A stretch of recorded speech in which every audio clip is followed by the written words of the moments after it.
ዩኒቨርሲቲ መቀለ ዓለም ለኻዊ ኮንፈረንስ አሳሊጡም እቲ ዓለም ለኸ ኮንፈረንስ ብዙሃነ ህይወት ዕቀባ ኢኮቱሪዝም ኩነታት ለውጥ አየር ንምርግጋዝ ትኩረት ዝገበረ ምዃኑ ምሁራን ይገልጹም ካብ ህፃን ክሳብ ሽማግለ ዝሰርሑ ነበረ ስራሕቲ በጦርነት ምክንያት ተዳኺሙ እዩ ገለገሊኡ እንዳርጋ በሪሱ እዩ ኣብ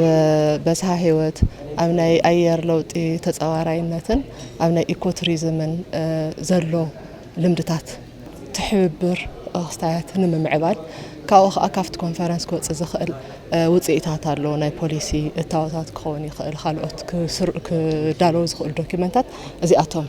ክስታይ ንምግባር እዩ እዚ ሽግር እዚ ናይ ኢትዮጵያ ጥራሕ ይኾነ ናይ ኣፍሪካ ይኾነ ዓለም ለኻዊ እዩ ናይ ዓለም ለኻ ሽግር ተኾይኑ ናይ ዓለም ምትሕብባር ክድሊ እዩ ማለት እዩ ስለዚ እዚ ግሎባል ኮላቦሬሽን ሓደ አጀንዳ ጌርና ኣብዚኦም ዙርያ ኦብጀክቲቭ ሒዝና ኢና ወይ ዕላማታት ሒዝና ኢና ተላዒልና ማለት እዩ ህዝቢ ትግራይ ቅድሚ ጆኖሳይዳዊ ኩናት ዝነበረ ጽቡቕ ተሞክሮ ዳግም ንምሕዋይ እቲ ዝተሳለጠ ዓለም ለኸ ኮንፈረንስ ሓጋዛይ ምዃኑ ድማ ይገልጹም ኣብቲ ክልል ናይ ምግቢ ባዕልኻ ንምኽኣል ዝግበር ምንቅስቓስ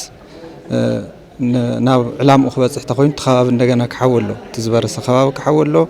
ቶም ቅድሚ ሕዚ ኣድሒናዮም ነበርና እውን ክንሕልዎም ክንክእል ኣለና እቲ ከባቢ ክጥቀሙ ዝኽእል ኣብ ምንታይ በፂሑ ዘሎ እቲ ዘሎ ኢንፎርሜሽን እቲ ዘሎ ናይ ጽንዓት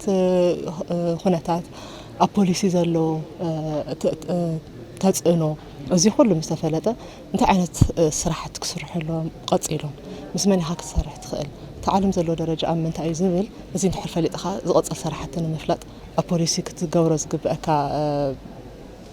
ቅረጽ ዘሎ ፖሊሲታት ንምፍላይ ክጠቅም እዩ ከም ተመራመርቲ መጽናዕቱ እውን ለርእይዎ ቀጻሊ ልምዓትን ከረጋግጻ ዝኽእላ ዓድታት ብዋናነት ናይ ስነ ህይወታዊ ዕቃ ወይ ኮንዘርቬሽን ዝገበረ ዓዲ ዋላ ክላይሜት ቼንጅ ወና ተቀየረ ኢኮኖሚን ከዕብያ ከም ዝኽእላ እና ትኹረት ኣብዚ ክግበርهم ዘለዎ ናይ ሓደ መጽናዕቲ ለርእዩ ነው ኢኮቱሪዝም ትግራይ ንምዕቃብን ተፈጥሮአዊ ጸጋታት ምስ መነባብሮ ህዝቢ ዘመሓይሽ ውጽኢታዊ ኣመራርሓ ከም ዝጠልብ ድማ ይዛረቡም እቲ ማሕበረሰብን ተጠቃማይ ብዝገብር መልክዕ ክንሰርሖ ስለ ዝግባእ እቲ ማሕበረሰብና ናይ ቅድሚ ሕዚ ዝነበሮ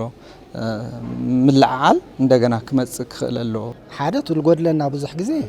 ኣብ መንጎ እቲ ምርምርን ኣብ መንጎ ፖሊሲ ኣብ መንጎ ፍጻሜ ታሕቲ ኣብቲ ኢምፕሊሜንቴሽን ጋፕ ኣሎ ሶ እዚ ጋፕ እዚ ኣብ ምጽባውን ክንሰርሕ ኢና ዜሮ ዜሮ ተዋኑ ሓደ ኣውትካምና ክኾን እዩ እቲ ዘለዋ ናይ ብዝሃ ህይወት ከመይ ክትዕቅብ ትኽእል ነቲ ዝተጎድአ ከዓ ከመይ ምሕዋይ ይከኣል ኣብ ዝብል ሰፊሕ ናይ ዓለም ለኸ